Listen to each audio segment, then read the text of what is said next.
Hello, I'm Michael Moore, and this is Rumble. Welcome, everyone, to today's podcast. We have a very special guest, a brand new author, but somebody that you may have seen on TV for a number of years. Heather McGhee is going to be our guest, and we're going to talk about her book, The Sum of Us, and a whole bunch of other things that I'm really looking forward to this conversation. Also, as we are recording this on Thursday evening, word has come through that a ceasefire is about to start in Israel and Palestine. And by the time you hear this, hopefully that will have already happened. Apparently, President Biden made his feelings known to Benjamin Netanyahu that this had to stop. And as we are the bank, when the bank calls, things happen. And I'm only laughing because it's one of those things where if you don't laugh, you cry about the whole thing. So hopefully the killing, mostly 95% of it, Israel killing Palestinians, civilians, children, has got a pause on it now. But that doesn't mean that those of us who are citizens and who pay for these atrocities can take our foot off the gas pedal. So if you haven't already gone to the White House website and sent your notes and thoughts to President Biden, we need you to do that. whitehouse.gov, and make your feelings known, and also call your senators, call your members of Congress, talk to your neighbors about this, share some of the links that I've provided on social media and here on this podcast platform with what,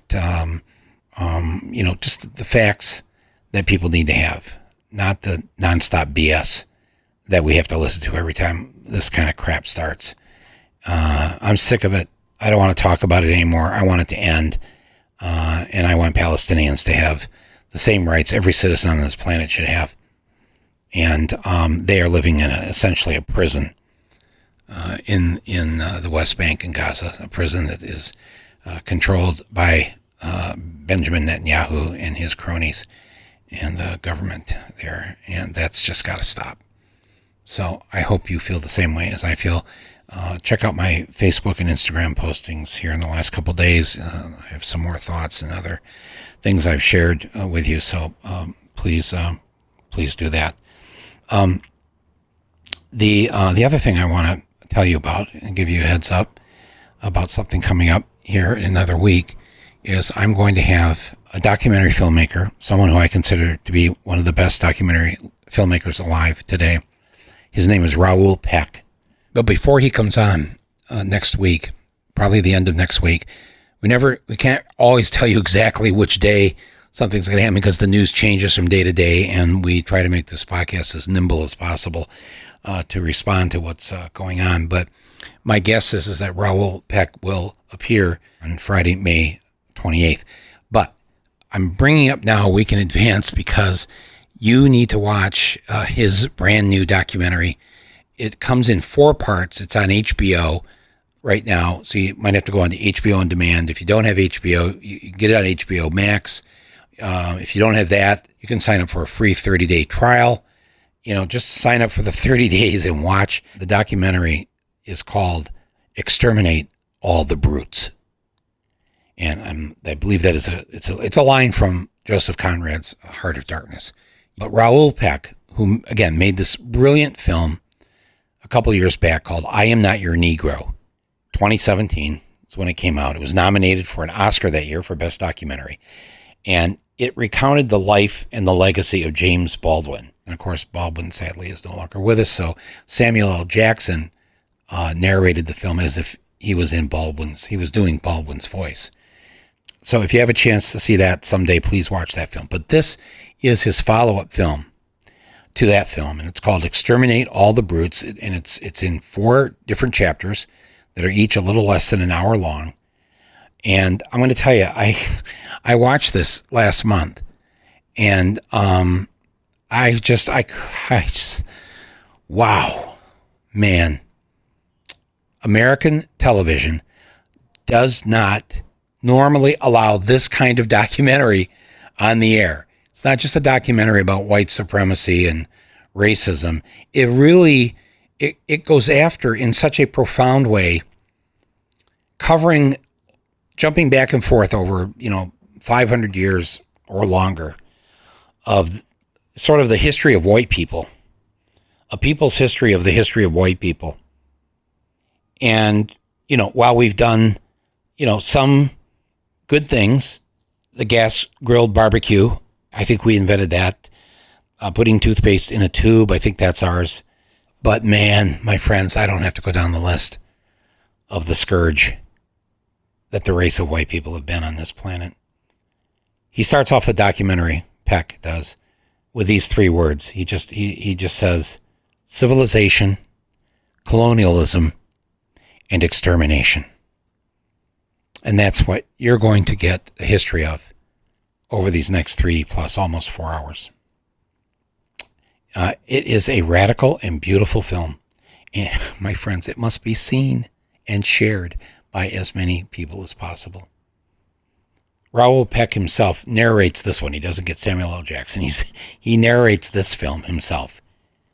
And as he says in his voiceover, the very existence of this film is a miracle.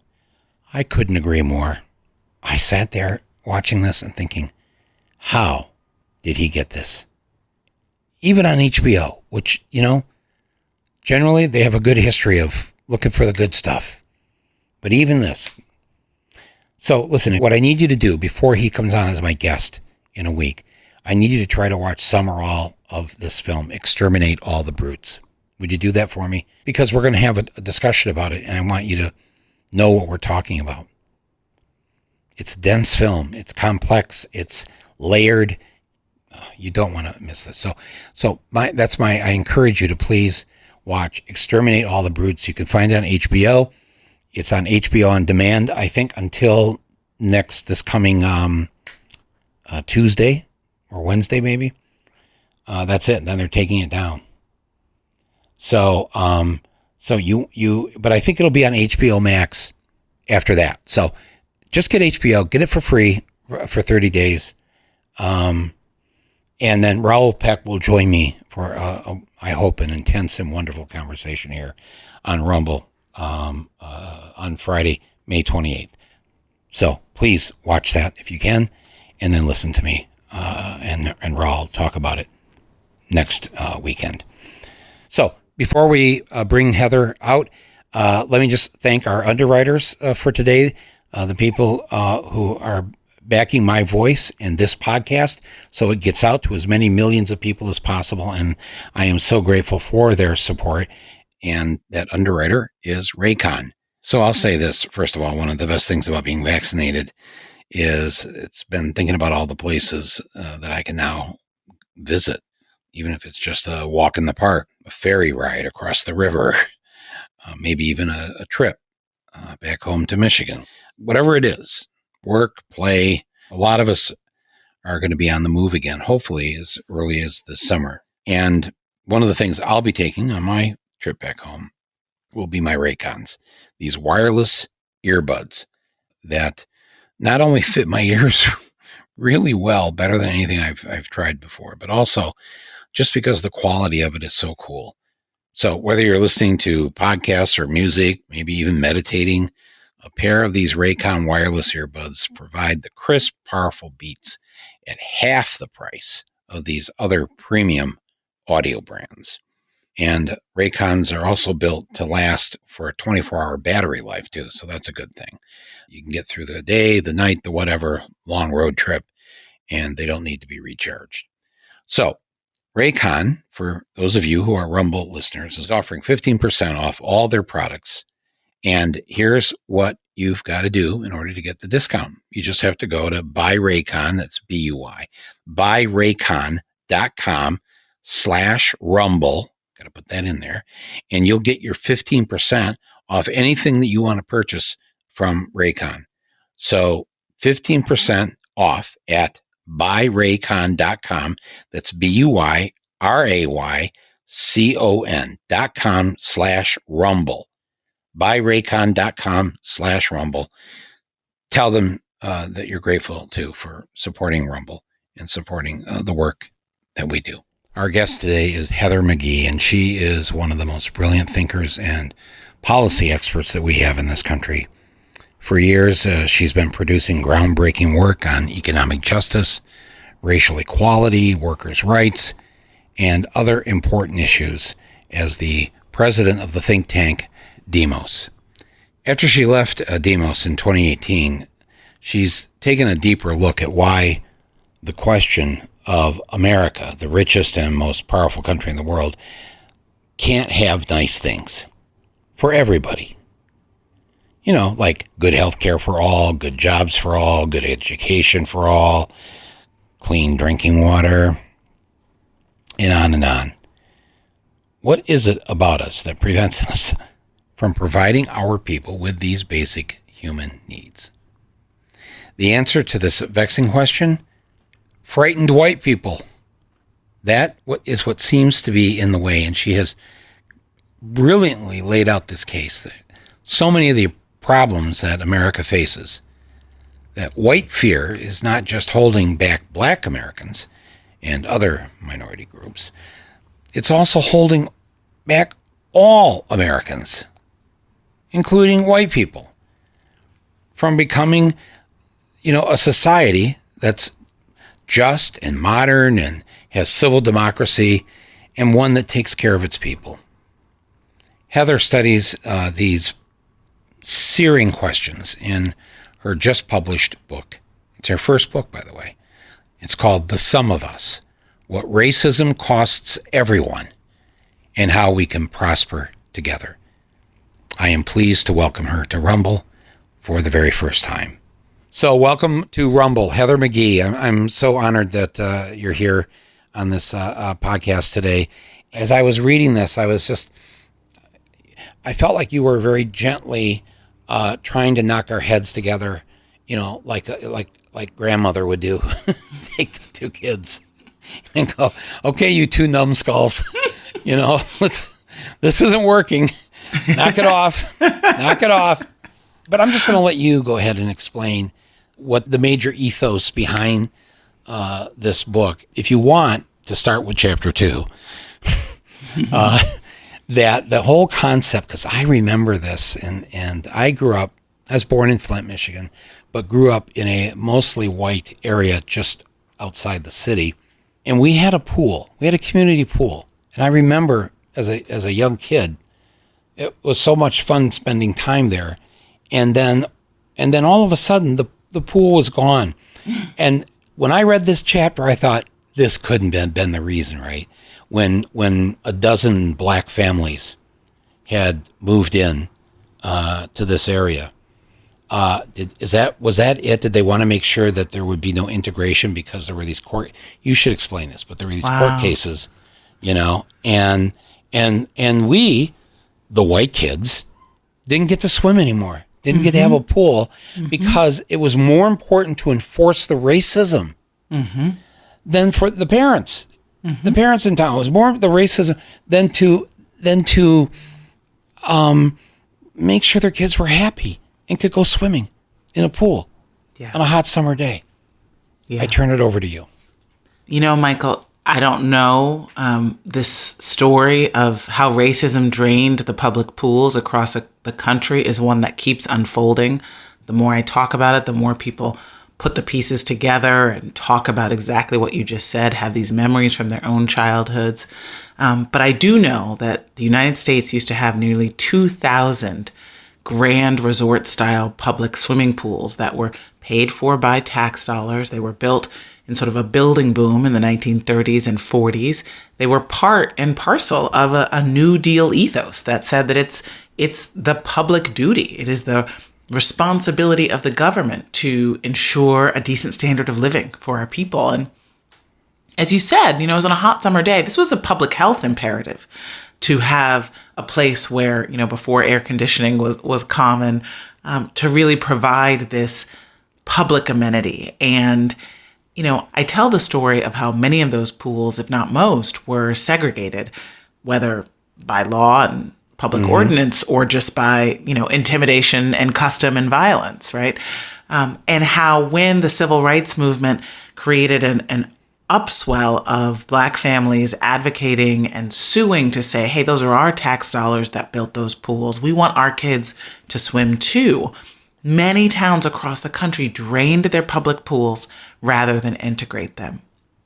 And I tell that story at the heart of the book. It's actually the sort of counterfactual. A white kid and a Black kid swimming together is on the cover of The Sum of Us because for me, it helped solve a mystery for me that had been really puzzling me my entire 2-decade career in economic policy, working at and then running a think tank dedicated to addressing inequality in America, which is basically why, when the United States had figured out the formula for broadly shared prosperity for the greatest middle class the world had ever seen, why did the majority of white voters turn their backs on that formula and throw in their lot with the private sector, with the corporate class, with the elites? And that mystery for me, I knew how it had happened, right? I knew about the tax policy and the trade policy and, all the attacks on labor, all the things that you in your career have done so well to sort of show us the human stories of, but I didn't know the why.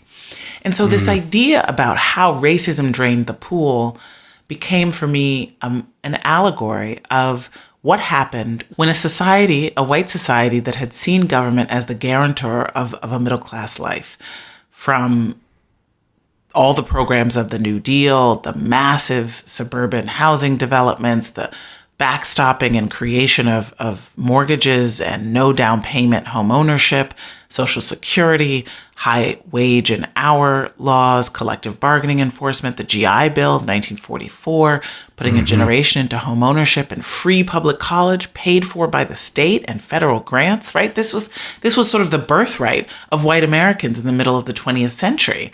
And virtually everything that I described was for whites only and segregated either explicitly, like in the mortgage market, which the federal government said, we will not lend to Black families. We will not let Black families move into these subsidized housing developments. Or the GI Bill, which was race neutral on its face, but was filtered, the benefits were filtered through segregated housing and higher education sectors. And so the white middle class was created out of this ethos of big government. In 1956 and 1960, 2/3 of white Americans believed that government ought to guarantee a job for everyone who wanted one, a job guarantee, and a minimum income in the country that nobody could fall below. And by 1964, that support among white Americans had dropped from nearly 70% to just 35% and stayed low ever since. And so really, truly, it was the civil rights movement, the final sort of move of the Democratic Party from becoming the New Deal party to expanding to be the party of equal rights under that social contract, that was the betrayal. And you saw white Americans turn away from government, drain the public pool, sort of throw in their lot with a kind of corporate vision of society, which is a very old, choose your race over your class bargain. And of course, that meant that, just as you said, Mike, that white families lost out too, right? That, of course, now when we're at a time 50 years later when 1% of the country owns more wealth than the entire middle class, the inequality era that was ushered in with the votes and support of white Americans, in overwhelming numbers ever since Reagan, has created a lot of suffering and economic pain for white families too. So that's the thesis of the book, that racism has a cost ultimately for everyone. I'm so glad when you said that you decided that you wanted to explore the why. Mm-hmm. Journalism, if you took Journalism 101, is about, going out there as a reporter and telling the public the who, what, when, where, how, and why, right? Mm-hmm. That was the very first thing you were taught. Mm-hmm. But while I was growing up, and by the time I was a teenager, it seemed to me that journalism, it did a pretty good job of telling you the who, naming the names, and the where it was, and how it happened, and what exactly did happen, and when it happened. And oftentimes not very good about telling us the why. Mm-hmm. And I'm curious. I mean, you didn't know, and I think you started your journey in 2017, so you probably wrote this then in 18, 19, 20. Yep. Yeah, 18, 19, 20. But before the demonstrations of last year, before the murder of George Floyd, all of this then begins to happen as you're finishing this book. And I'm just curious of the impact that had on you and how you, because I can see what you're doing on so many pages of this book.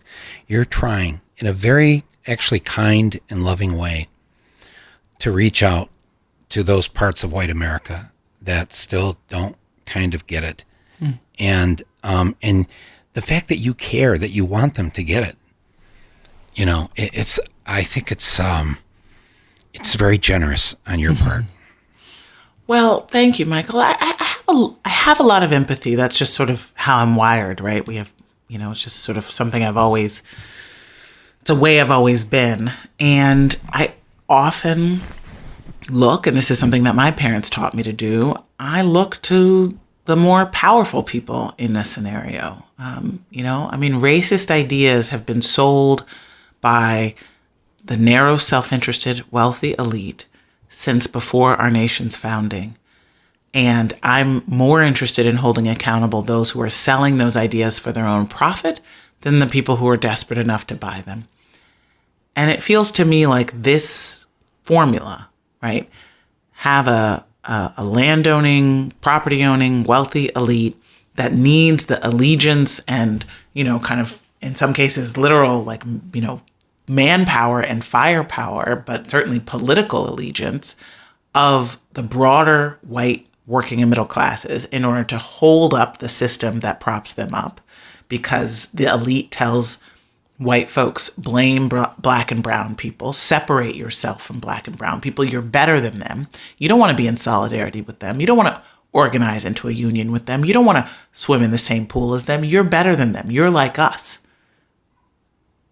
That's been sort of the racial bargain of the American dream in America. And so as I've grown up since the 1980s, seeing how the benefit of that racial bargain has gotten smaller and smaller as inequality has grown year after year, as the wealthy have simply stopped funding our common good, since racism drained the pool and rich people could build backyard pools and have, members only private clubs, right? And that's sort of what's happened across our economy. It's what happened to public college, which used to be free because government picked up the tab. And now the majority of states, the majority of money for state schools comes from private families, comes from tuition. And then the government makes money off of it, right? With interest-bearing loans instead of grants. That, to me, is racism draining the pool. It hurts white families, black families, brown families, everybody.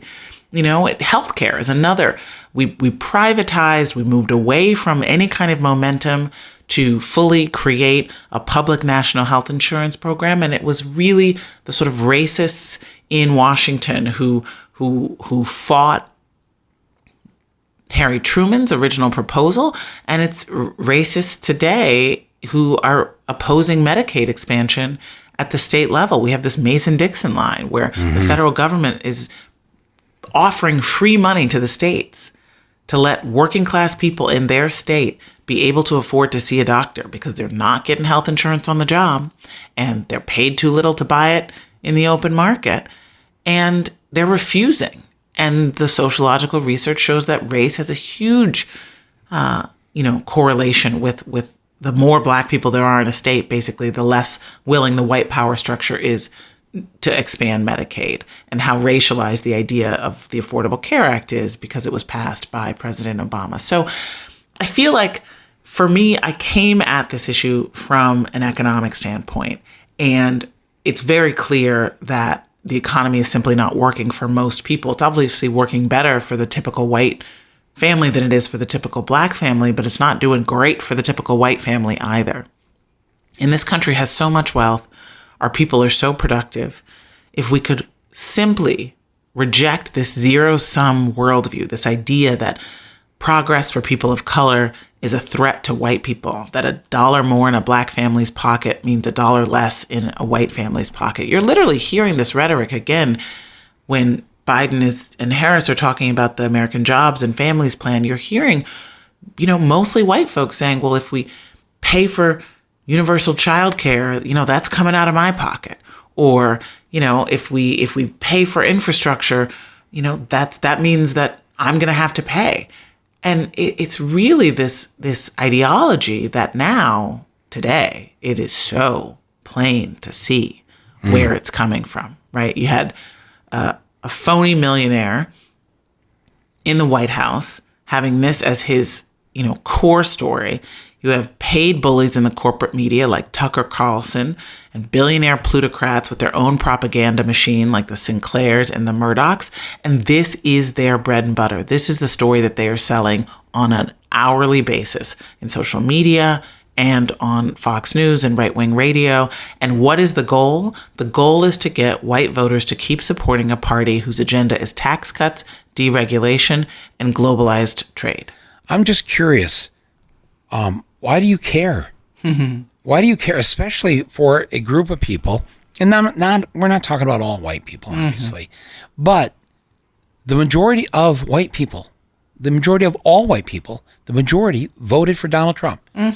65% of the men, and 50. This last time, I think it was 55, somewhere between 53 and 55% of the white women voted for Trump. So, and in fact, I believe Trump won every white age demographic with the exception of young people, young voters between the ages of 18 and 35. So clearly white people have taken a stand. If you see three white men walking down the street toward you, this is how what I just tell people. If I see three white guys walking toward me, first of all, I already know two of them voted for Trump. And then I just try to, go to the other side of the street. So I don't want any trouble when they see me. But I'm just, but the fact then that I got to believe now that more than one out of every two white women are Trumpsters, and it's like, oh my God. And how did Obama get elected? How did Biden get elected? How did this happen? And I thought, well, because we're a changing country. We will sometime in the 2040s. White people will not be the majority race. And our young people, we've raised a generation or two of young people now that the vast majority of them are not haters, not bigots, not homophobes. And so good on us, for raising them the right way. But nonetheless, between now and 2045, what do we do here? Because I think if some white people who would read your book, I think a light bulb or two would go off, and then in their own self-interest, not because they suddenly, loved black and brown people in this country, but sadly, it's too bad that just wouldn't be enough. But that where they would actually understand that, oh man, I'm screwing myself. This, and what you call the solidarity dividend, that if we all had this solidarity with each other, the dividend that would pay. Explain that to people listening to this. Yeah, so I started to identify, the zero sum and how much that was holding us back and how much the drained pool politics was really at the root of so many of the ways that our country has fallen down since the golden era of shared prosperity and the real sort of advent of the American dream. I link it to our lack of health care, the college debt crisis, the decline in labor organizing, and the strength of collective bargaining, because racism is used as a tool by the bosses to divide workers by color. And then, however, I was also able to see how, because so many of the problems that I'd been working on for so long had this sort of common thread of racial resentment, racism in our politics and policymaking, if we just pull on that common thread, progress will seem that much closer on all of these issues that otherwise seem kind of pretty complicated. And so it became clear to me that the opposite of the zero sum, the idea of people coming together across lines of race, having each other's backs, the very old labor concept of solidarity. Your fight is my fight. No one fights alone. Right? I'm going to believe you when you say that you are struggling with this problem, and I'm going to link arms with you, and we're going to win together. And that's going to help me, and it's going to help you. I think we can unlock those kinds of solidarity dividends across our economy. Basically, if white people stop seeing us as their enemy and their competition and recognize that we all do better when we all do better, and that the people who are making it harder for families to get ahead are not the Black and brown struggling families who have no power to do much, in our lives, in our communities, no power to keep ourselves safe from the police, no power to avoid job discrimination and mortgage discrimination and all the things, environmental injustice and pollution, right? All of the things that we are struggling with, that in fact, if there is more of a sense of solidarity, then we can have better things for all of us, right? The opening line of my book was, have you ever wondered why it is we can't seem to have nice things in America? And I don't mean like drive-through espresso. I mean nice things like childcare and healthcare and well-funded schools and a reasonable response to a global climate change. These are the types of things that throughout the research for the Sum of Us I was able to see are actually possible if we can assemble and hold a multiracial, cross-class, working and middle-class coalition to refill the pool of public goods, to take on concentrated wealth and power, to rebuild our country from the bottom up. And it will be in the interest of all of us. You've now got all these, Wall Street economists finally getting wise to the fact that the racial economic divide, having so many of our players on the sidelines saddled with debt and discrimination and disadvantage, is actually bad for GDP, right? Shockingly, right? When you've got so many would-be entrepreneurs and would-be innovators and workers that can't work, can't build, can't innovate because they're being discriminated against and because they are living in neighborhoods that have been strategically disinvested for generations, that's bad for the economy overall. So it's costing us trillions of dollars a year to have the kind of economic divides that we do today. I think too, and again, I have thought this since I was a kid, that the way racism has worked and has kept Black and brown people at bay, kept them down, kept them not able to participate in the system, that what have we lost? What have we lost by not, they weren't able to go to a good school. They weren't able to go to a college that had a real science lab. Yep. They weren't able, in my mind, and maybe I'm creating a film about this in my head constantly, that the person who was going to find the cure for cancer was never allowed to do that because they were Black and they couldn't go to that school and they couldn't get the breaks that the white kids got. But what if that person who was going to discover that, and when you look at, thanks to Black History Month now, we've been taught how many inventions have come from Black men and women in this country. The list is long and it's amazing that we were never taught this in school. And it only makes you think, what else have we missed out on? That's right. The touch-tone telephone, the light bulb, the gas mask, the traffic light, blood banks, the gas furnace, open heart surgery, the math to enable the moon landing. These are all from... Yeah, don't leave out peanut butter. Yes, peanut butter, street lights, right? This is really the idea, right? If you reject what has been the core old story in America, right? The belief in a hierarchy of human value, that some groups of people are simply better than others. Then the fact that we are a nation that is hurtling towards having no racial majority, that is a place where there's someone here with a tie to every community on the globe, that can be our superpower. But if we hold on to these notions of white supremacy, if we let modern day justifications and excuses keep allowing white Americans to disdain, distrust, fear Black and brown people, then we're never going to reach that potential. And we're going to be a broken nation. And the nice things that we don't have, that so many other countries have when we talk about healthcare, daycare, college, a living wage, all these things that we don't have. I saw this thing the other day that said a woman, mother giving birth in the United States has a 3 times greater chance of dying during childbirth than a woman does in Turkmenistan. Mm-hmm. And I'm like, I had to read that again. Okay, wait, is that right? Is that one of the stands? Are you kidding me? Yeah. And that if she lives in Cleveland or Detroit, and there was a list of American cities, that it was 5 times greater chance of dying of childbirth than in some of what we would consider to be some of the lesser, poorer countries on this planet.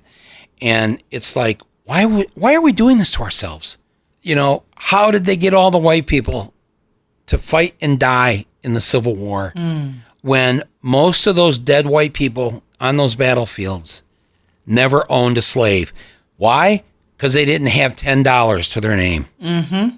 They could, let's say they believed in slavery. They thought slavery was a good idea. Well, they could never own one because the system was set up that the rich and the landowners were the ones that were going to have the slaves. And you were going to go out there to Gettysburg, to wherever, and give your life for the rich man who has sent you there. That's when you just step back from that for a minute. It's like, why? What? Come on. At some point, don't you realize that you've been had? I mean, that is the question, and when I traveled to Mississippi, to Canton, Mississippi, outside of Jackson, to talk with workers there who had just tried to organize a Nissan auto factory and had lost the union vote. I went down there. I'm from the Midwest, so I knew that it was sort of a no-brainer to want a unionized manufacturing job, right? The big 3 unionized car jobs were the best jobs around when I was growing up on the south side of Chicago. And so I felt like when I would talk to workers, it would be sort of clear that they'd have better pay, better pensions, better health care. They'd have, a say in the terms of their employment. And after the first day of talking to workers, white, black, for and against the union, I went home to my hotel, went back to my hotel, and I just thought, well, maybe I was wrong.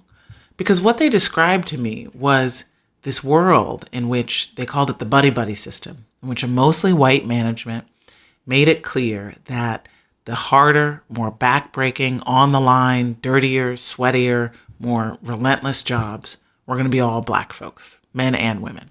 Mm-hmm. And the further you got away from the sort of, automation of the line into what they called the cushier jobs, one of the workers told me, you can tell when a job is so cush because you don't have to go home and take a shower before you go to the happy hour. Right? That those jobs got whiter and whiter. The jobs that were temp contract jobs that were, working side by side with people who were full time, but just, had lower pay and less benefits and could be fired at any time. Those were more likely to be black workers. And those black workers also weren't eligible to vote in the union.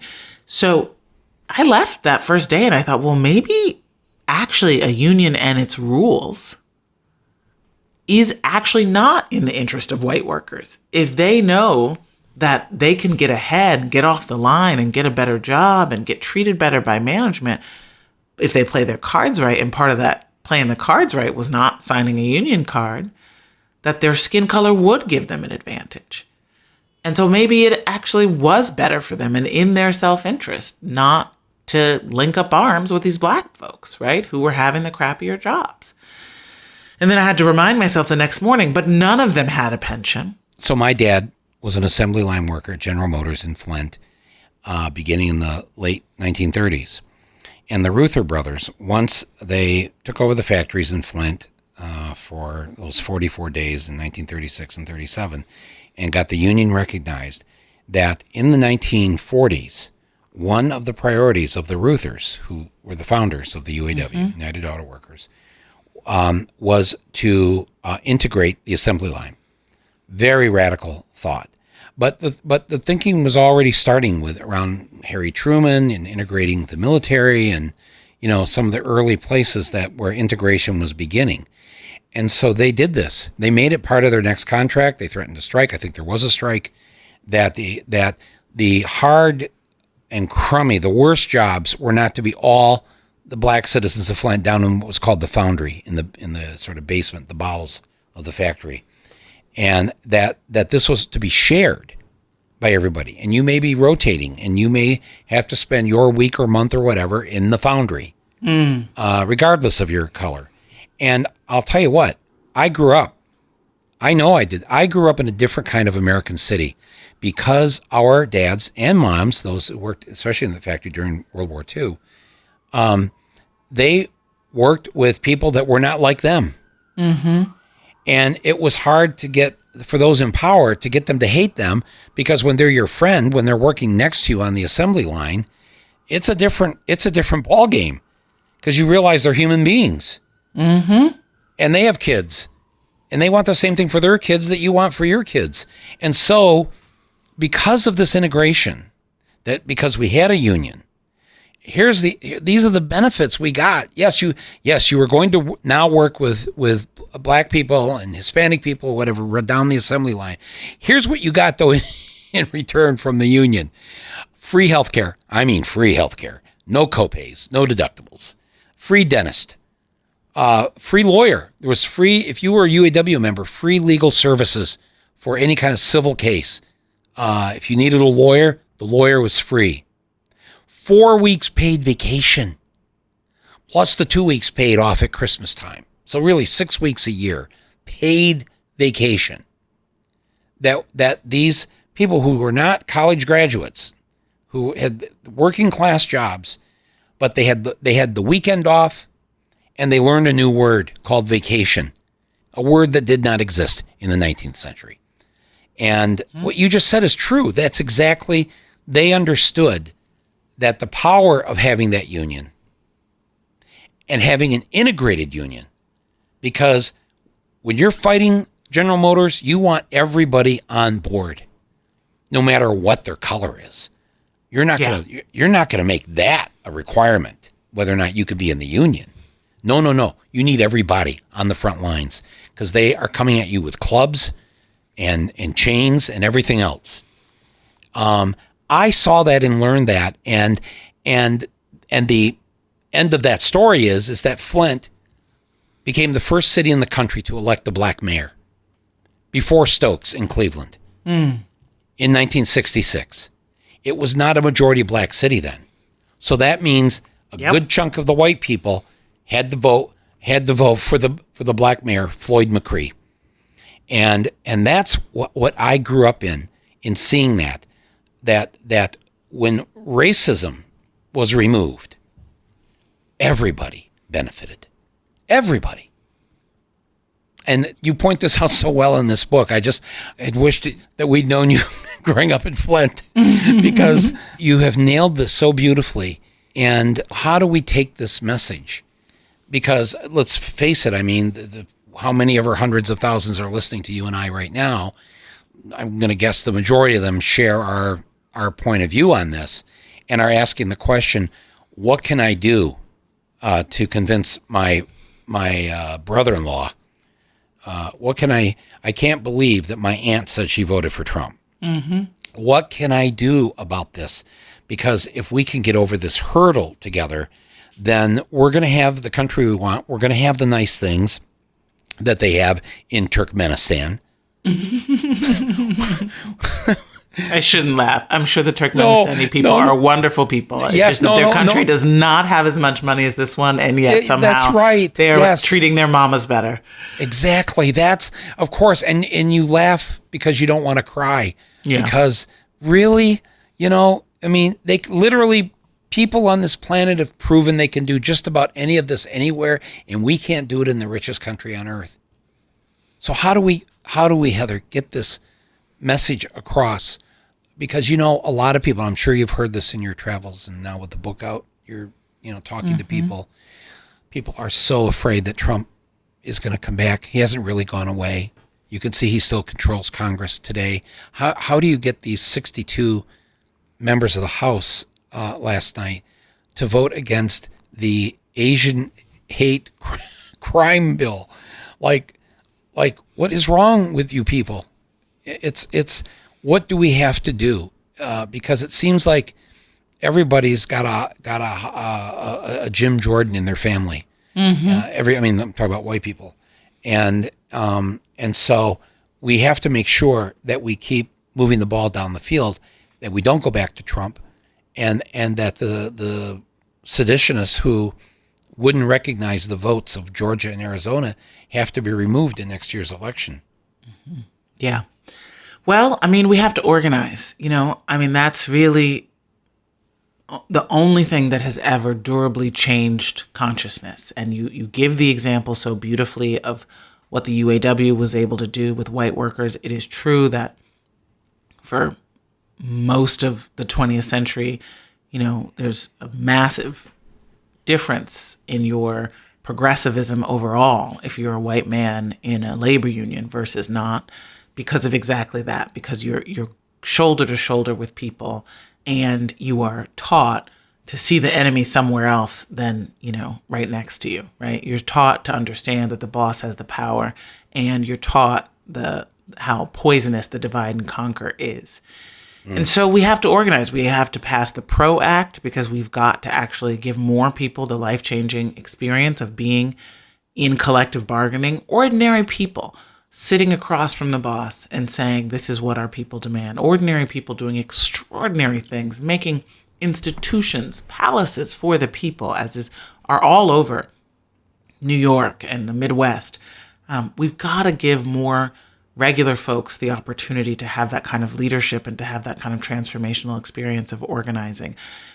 I talked to a young woman named Bridget, who's from Kansas City, and she was a white woman, Irish descent, admitted very, very readily to me that she had believed the kind of anti-immigrant, anti-black folks in the city ideas of her family and the media that she listened to. And it wasn't until she went to her first organizing meeting of the Fight for 15 in a union, which in Kansas City, the organization is called Stand Up KC, and she saw a Latina woman stand up and talk about her own life. 3 kids, 2-bedroom apartment, bad plumbing, feeling trapped in her life, that she had nowhere to go. She was also a minimum wage fast food worker. That Bridget said, I saw myself in her for the first time. And she began organizing. And not only did she organize and start to have relationships with black and brown workers, but she also started to see a higher horizon for herself. Because before that, she'd kind of really bought into not just the, there's something wrong with them, but if we're making the same amount of money, maybe there's something wrong with me, right? Maybe I will never see, the poverty in my rearview mirror. They're never going to pay me $15 an hour, she told me. It was what she was thinking.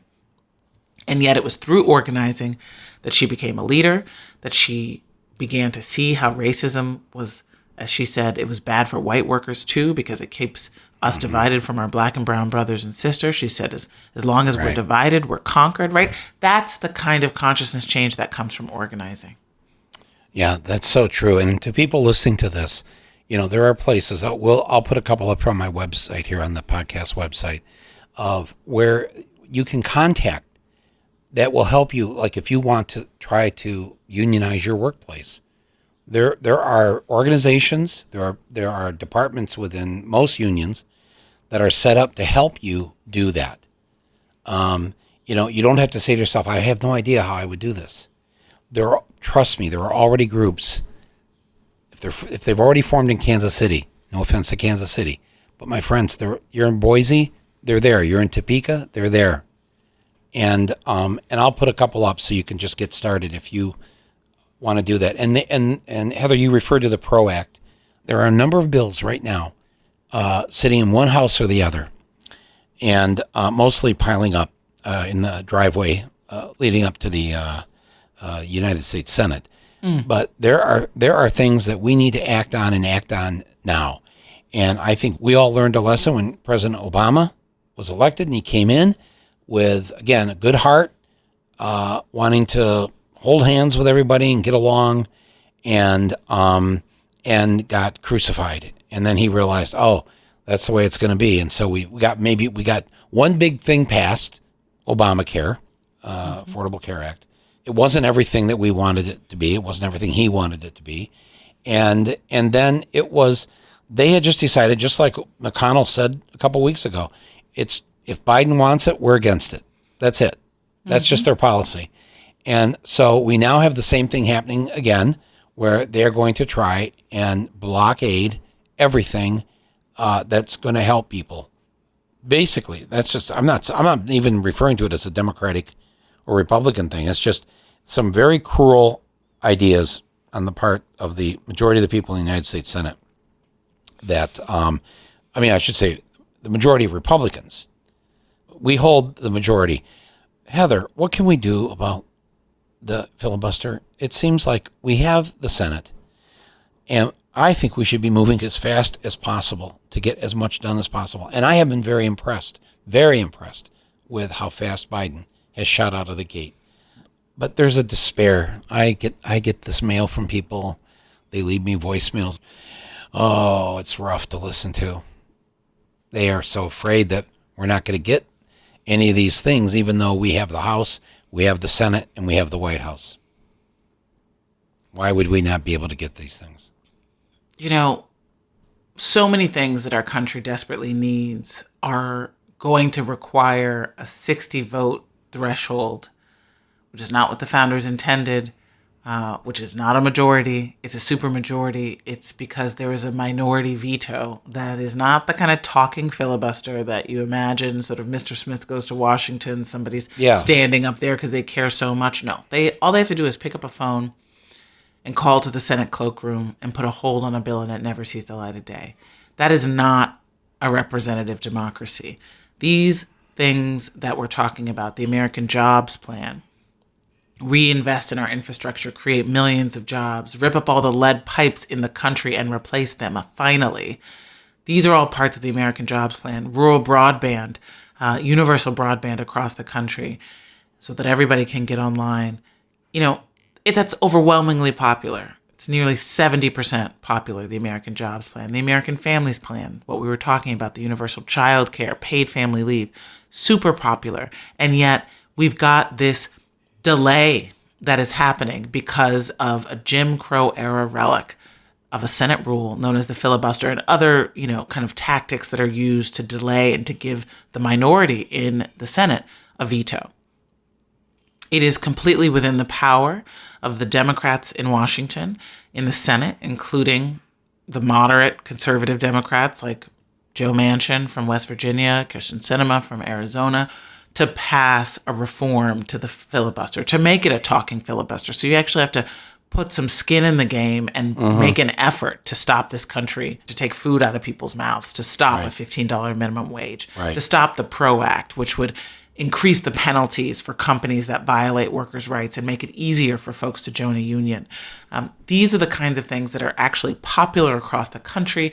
They would help us rebuild the middle class, and yet they are being stopped because we've got a couple of Democrats who are misreading their voters, I have to say, right? We keep seeing all this polling about how $15 an hour is more popular than, these Democrats in their own states. And we've got a Republican minority that thinks that it can win by rigging the rules, by killing progress in, arcane Senate rules fights that nobody's paying attention to, and by throwing red meat, culture war, racial resentment stuff about Dr. Seuss at its base. And that's why I talk about how racism in our politics has a cost for everyone, because it is a vestige of structural racism, the Jim Crow relic of the filibuster.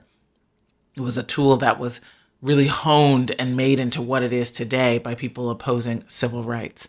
And it is the Republican Party's idea of themselves that they don't have to govern. They don't have to improve people's lives because they've got Fox News, and all they need to do is point the finger at brown and black people and immigrants and keep white folks distracted enough to keep voting against their own interests. So what do we do? So we got to organize. I mean, truly, that is, I'm a policy wonk. That's what I did for nearly 20 years. And yet, after the journey that I took to write The Sum of Us, I was more enamored than ever with the transformative power of organizing. And we've been, for the past 5 years, in a high water moment of organizing, right? In 2016, 1 out of every 4 Americans had taken part in some kind of protest. In 2020, we had a summer with the biggest grassroots demonstrations in the history of the United States, most of them in majority white counties, to assert that Black Lives Matter after the murders of George Floyd, Breonna Taylor, and Ahmaud Arbery.